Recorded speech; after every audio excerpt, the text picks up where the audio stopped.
بسم اللہ الرحمن الرحیم۔ اللہ کے نام سے شروع جو نہایت مہربان رحمت والا ہے۔ دوستو بھائیو، سب ایک ایک دفعہ درود شریف پڑھ لیں۔ ایک دفعہ ایک عیسائی بادشاہ نے چند سوالات لے کر حضرت عمر رضی اللہ عنہ کے پاس بھیجے اور ان کے جوابات آسمانی کتابوں کی روح سے دینے کا مطالبہ کیا۔ ان میں سے ایک سوال تھا کہ وہ کون سی قبر ہے جس کا مردہ بھی زندہ اور قبر بھی زندہ، اور قبر اپنے مدفون کو سیر کراتی پھرتی تھی، پھر وہ مردہ قبر سے باہر نکل کر کچھ عرصہ زندہ رہ کر وفات پایا۔ حضرت عمر رضی اللہ تعالی عنہ نے حضرت عبداللہ بن عباس رضی اللہ عنہ کو فرمایا کہ ان سوالات کے جوابات لکھ دیں۔ حضرت عبداللہ رضی اللہ عنہ نے اس سوال کا جواب تحریر فرمایا: وہ قبر جس کا مردہ بھی زندہ اور قبر بھی زندہ، وہ مردہ حضرت یونس علیہ السلام تھے، اور ان کی قبر مچھلی تھی جو ان کو پیٹ میں رکھے جگہ جگہ پھرتی تھی، یعنی سیر کراتی تھی۔ حضرت یونس علیہ السلام اللہ کے حکم سے مچھلی کے پیٹ سے باہر آ کر عرصہ تک حیات رہے، پھر وفات پائی۔ حضرت یونس علیہ السلام کا واقعہ، جس کا کچھ حصہ تو خود قرآن میں مذکور ہے اور کچھ روایات حدیث و تاریخ سے ثابت ہیں، وہ یہ ہے کہ حضرت یونس علیہ السلام کی قوم عراق میں موصل کے مشہور مقام نینوا میں بستے تھے۔ ان کی تعداد قرآن کریم میں 1,00,000 سے زیادہ بتائی ہے۔ ان کی ہدایت کے لیے اللہ تعالیٰ نے یونس علیہ السلام کو بھیجا۔ انہوں نے ایمان لانے سے انکار کیا۔ حق تعالیٰ نے یونس علیہ السلام کو حکم دیا کہ ان لوگوں کو آگاہ کر دو کہ 3 دن کے اندر اندر تم پر عذاب آنے والا ہے۔ حضرت یونس علیہ السلام نے قوم میں اس کا اعلان کر دیا۔ قوم یونس نے آپس میں مشورہ کیا تو اس پر سب کا اتفاق ہوا کہ ہم نے کبھی یونس علیہ السلام کو جھوٹ بولتے نہیں دیکھا، اس لیے ان کی بات نظر انداز کرنے کے قابل نہیں۔ مشورے میں یہ طے ہوا کہ یہ دیکھا جائے کہ یونس علیہ السلام رات کو ہمارے اندر اپنی جگہ مقیم رہتے ہیں تو سمجھ لو کہ کچھ نہیں ہوگا، اور اگر وہ یہاں سے کہیں چلے گئے تو یقین کر لو کہ صبح کو ہم پر عذاب آئے گا۔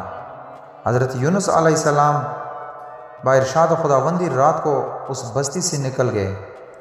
صبح ہوئی تو عذاب الہی ایک سیاہ دھوئے اور بادل کی شکل میں ان کے سروں پر منڈلانے لگا، اور فضا آسمانی سے نیچے ان کے قریب ہونے لگا، تو ان کو یقین ہو گیا کہ اب ہم سب ہلاک ہونے والے ہیں۔ یہ دیکھ کر حضرت یونس علیہ السلام کو تلاش کیا کہ ان کے ہاتھ پر مشرف ایمان ہو جائے اور پچھلے انکار سے توبہ کر لے، مگر یونس علیہ السلام کو نہ پایا تو خود ہی اخلاص نیت کے ساتھ توبہ و استغفار میں لگ گئے۔ بستی سے ایک میدان میں نکل آئے، عورتیں، بچے اور جانور سب اس میدان میں جمع کر دیے گئے۔ ٹاٹ کے کپڑے پہن کر عجز و زاری کے ساتھ اس میدان میں توبہ کرنے اور عذاب سے پناہ مانگنے میں اس طرح مشغول ہوئے کہ پورا میدان آو بکا سے گونجنے لگا۔ اللہ تعالیٰ نے ان کی توبہ قبول فرما لی اور عذاب ان سے ہٹا دیا، جیسا کہ اس آیت میں ذکر کیا گیا ہے۔ روایات میں ہے کہ یہ عاشورہ یعنی 10ویں محرم کا دن تھا۔ ادھر حضرت یونس علیہ السلام بستی سے باہر اس انتظار میں تھے کہ اب اس قوم پر عذاب نازل ہوگا۔ ان کے توبہ استغفار کا حال ان کو معلوم نہ تھا۔ جب عذاب ٹل گیا تو ان کو فکر ہوئی کہ مجھے جھوٹا قرار دیا جائے گا، کیونکہ میں نے اعلان کیا تھا کہ 3 دن کے اندر عذاب آ جائے گا۔ اس قوم میں قانون یہ تھا کہ جس شخص کا جھوٹ معلوم ہو اور وہ اپنے کلام پر کوئی شہادت نہیں پیش کرے تو اس کو قتل کر دیا جاتا تھا۔ یونس علیہ السلام کو فکر ہوئی کہ مجھے جھوٹا قرار دے کر قتل کر دیا جائے گا۔ انبیاء علیہ السلام ہر گناہ و معصیت سے معصوم ہوتے ہیں، مگر انسانی فطرت و طبیعت سے جدا نہیں ہوتے۔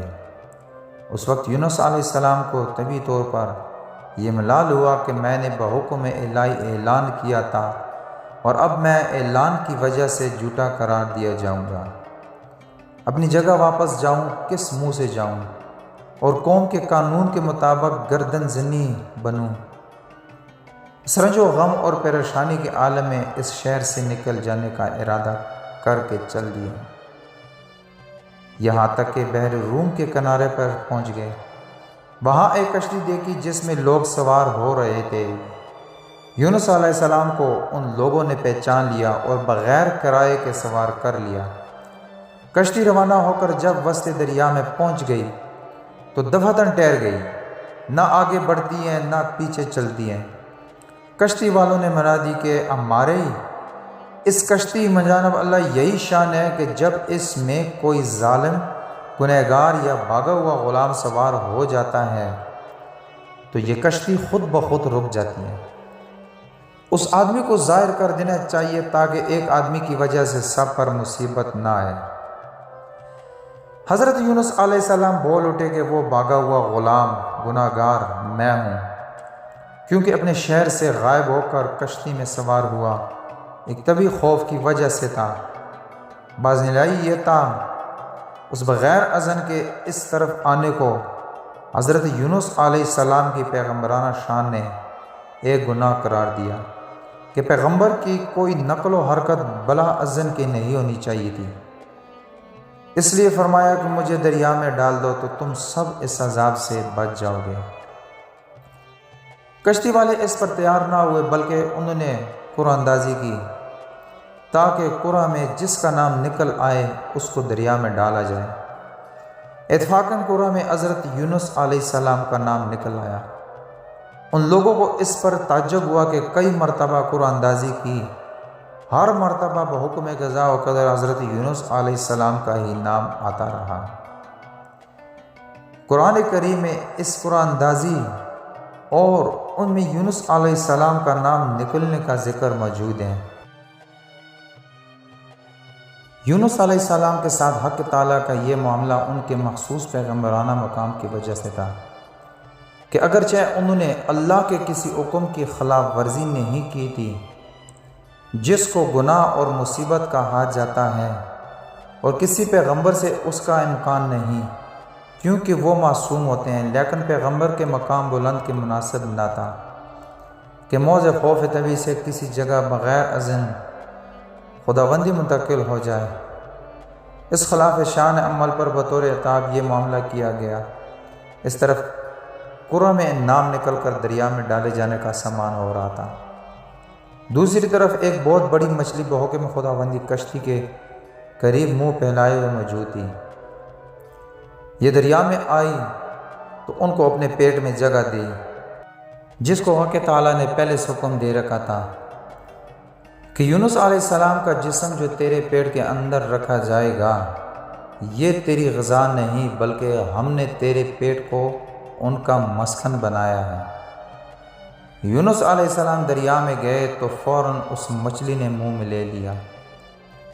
حضرت عبداللہ بن مسعود رضی اللہ عنہ نے فرمایا کہ یونس علیہ السلام اس مچھلی کے پیٹ میں 40 روز رہے۔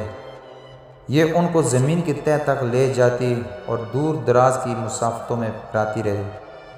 بعض حضرات نے 7، بعض نے 5 دن اور بعض نے 1 دن کے چند گھنٹے مچھلی کے پیٹ میں رہنے کی مدت بتائی ہے۔ حقیقت حال ہے حق تعالیٰ کو معلوم ہے۔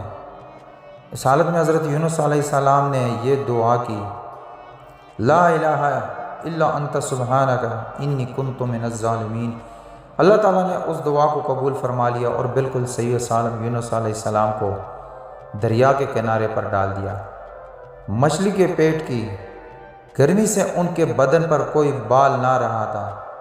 اللہ تعالیٰ نے ان کے قریب ایک کدو کا درخت اگا دیا جس کے پتوں کا سایہ بھی حضرت یونس علیہ السلام کے لیے ایک راحت بن گئی، اور ایک جنگلی بکری کو اللہ تعالیٰ نے اشارہ فرما دیا کہ وہ صبح و شام ان کے پاس آ کھڑی ہوتی اور وہ اس کا دودھ پی لیتے تھے۔ اس طرح حضرت یونس علیہ السلام کو اس لغزش پر تنبیہ بھی ہو گئی اور بعد میں ان کی قوم کو بھی پورا حال معلوم ہو گیا۔